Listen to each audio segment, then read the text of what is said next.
No dia 20 de maio de 1977, na região de West Pittsburgh, estado da Califórnia, Estados Unidos, Lenny Young, George Ferreira e Patrick Morrison, todos com 14 anos na época, estavam passeando por um campo de grama em uma área próxima aos trilhos da ferrovia de Santa Fé e o pântano na orla da Baía de Suisun. Era pouco antes das 11 horas da noite, quando os três jovens viram um grupo de luzes vermelhas muito brilhantes que pareciam estar unidas como se fizessem parte de um único objeto.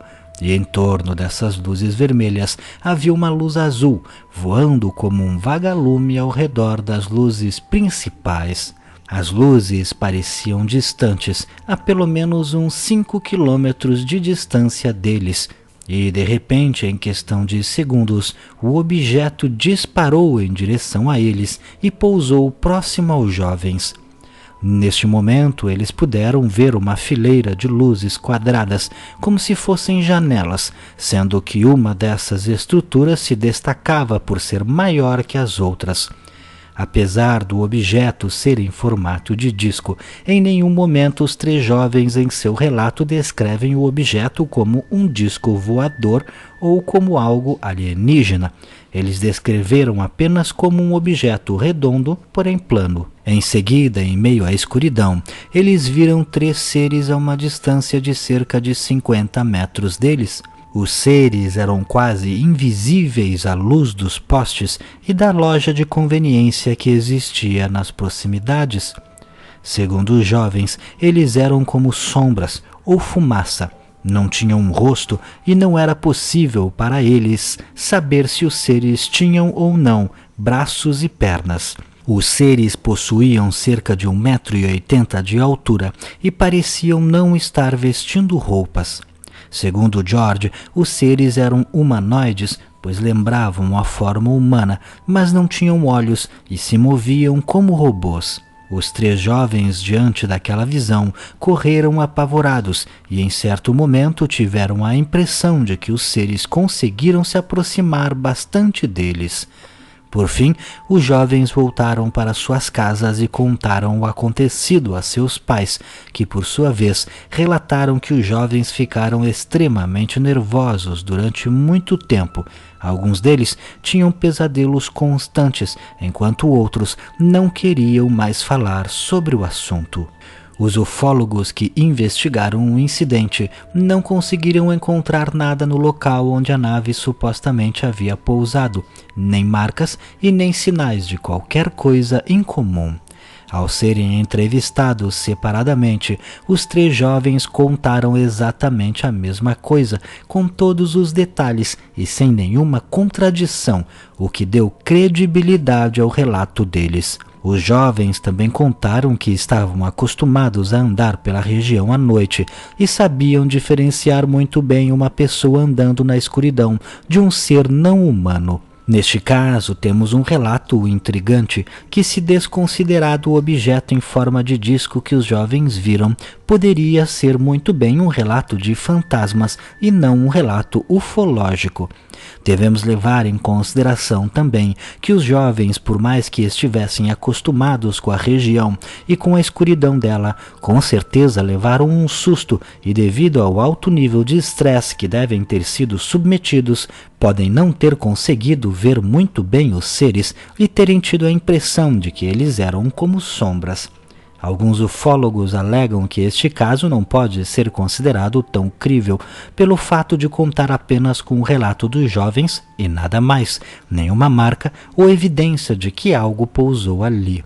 A descrição dos seres também é estranha para um relato ufológico, porém, outros pesquisadores já argumentam que os três rapazes não se contradisseram em nenhum momento e sempre contaram exatamente a mesma história.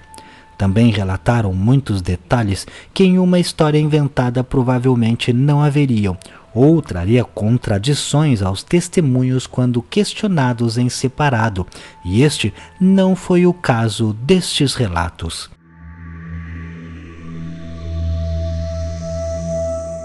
No dia 1º de janeiro de 1978, o piloto veterano Floyd Armstrong, de 37 anos na época, partiu da cidade de Oxnard, estado da Califórnia, Estados Unidos, a bordo de um avião Cessna 170A com destino à cidade de San Diego, passando por Los Angeles, ambas também no estado da Califórnia. Floyd estava voando na companhia de seu amigo Jim Victor, que estava pilotando outro avião, que deveria ser entregue para um cliente em San Diego. O objetivo era que, para a volta, Floyd então desse uma carona ao amigo em seu avião.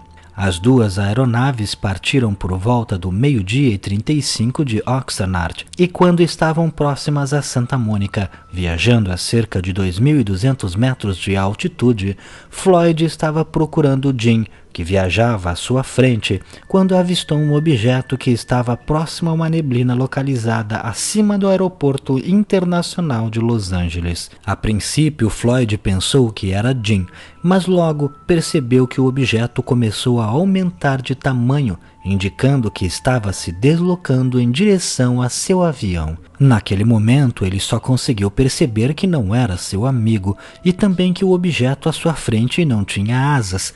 Por isso, Floyd mudou seu palpite e passou a imaginar que se trataria de um helicóptero. Ao se aproximar um pouco mais, ele finalmente identificou o OVNI.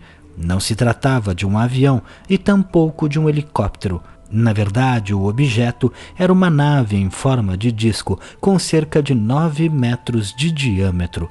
Logo acima da parte de baixo havia várias janelas como a de um avião comercial e no topo uma cúpula transparente com cerca de 6 metros de diâmetro. O objeto passou um pouco abaixo de Floyd a cerca de 1.800 metros de altitude, a uma velocidade estimada de 1.000 km por hora. A nave não apresentava nenhum sistema de propulsão ou qualquer coisa que indicasse qual era o seu sistema de voo. Parecia ser feito de um metal muito brilhante, algo semelhante a alumínio. Após cruzar o caminho de Floyd no sentido contrário, o objeto seguiu sua rota e desapareceu de vista. Imediatamente, Floyd avisou Jim sobre o que havia visto e também notificou autoridades da FAA, órgão responsável pelo transporte aéreo nos Estados Unidos. Floyd era um piloto experiente, com mais de 1.700 horas de voo como tripulante de combate da Marinha e chefe da tripulação pessoal de almirantes. Por isso, seu relato é considerado confiável pelos investigadores do incidente. Neste caso, temos o avistamento de uma nave provavelmente alienígena em plena luz do dia. As características do objeto, como formato e ausência de sistemas de propulsão visíveis, denunciam sua origem, provavelmente não humana. É interessante também notar que a nave ignorou completamente o avião de Floyd, apenas seguindo seu caminho sem alterar sua velocidade ou comportamento. Casos em que pilotos avistam OVNIs são sempre os mais críveis, ainda mais se tratando de alguém que era respeitado dentro do ambiente militar. Com certeza, Floyd não era o tipo de pessoa que iria arriscar sua reputação por uma mentira que simplesmente não lhe renderia nada a seu favor. Mas e você? O que acha? Não deixe de comentar. Se gostou, clique em gostei. Não esqueça de se inscrever no canal, vire membro se puder clicando em Seja Membro e me siga lá no Instagram.